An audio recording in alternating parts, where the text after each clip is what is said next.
रथमी हाकिते सौभाग्याचे लेणे लेवले पती चरणासी नमिते पती परमेश्वराय नमो नमः नमो नमः नमो नमः.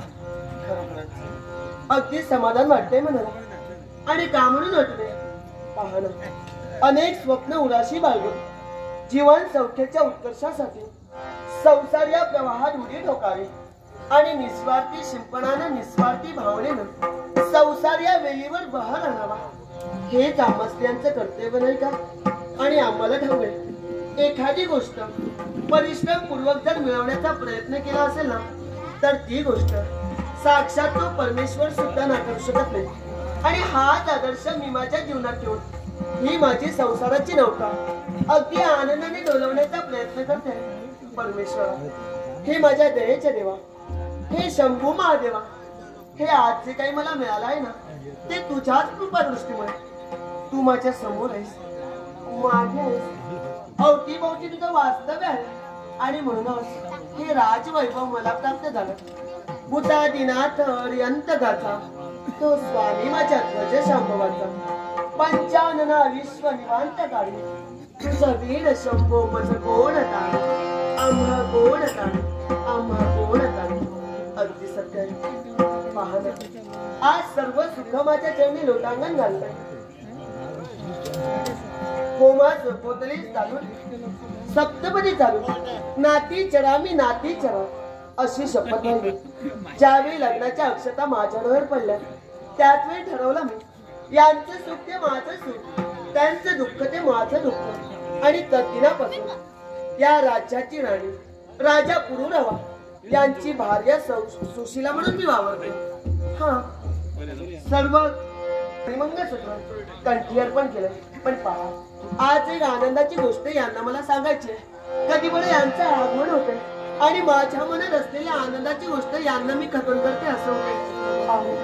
यानं एक सारखी वाट पाहते कधी बरं पण मला आहे माझ्या जीवाचा जीवलग माझं सौभाग्य माझ्या बेटीसाठी नक्कीच येईल. पण माझ्या मनात ही हुरहुर लागली कधी बरं यांचं आगमन होईल. आणि म्हणूनच एक सारखं मन एक गुणगुणते काय माहिती माझ्या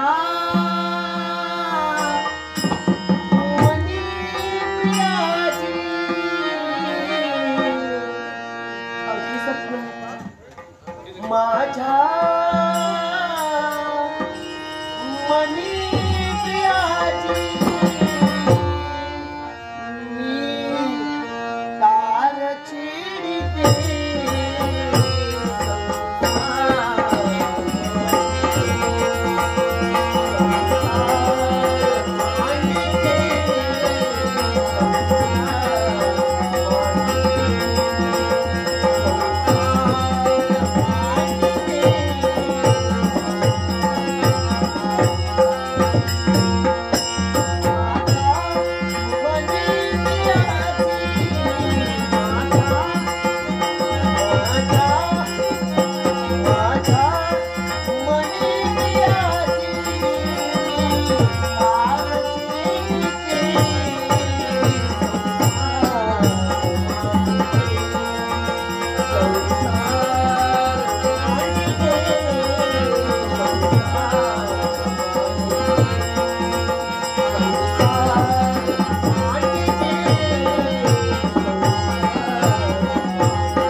नमः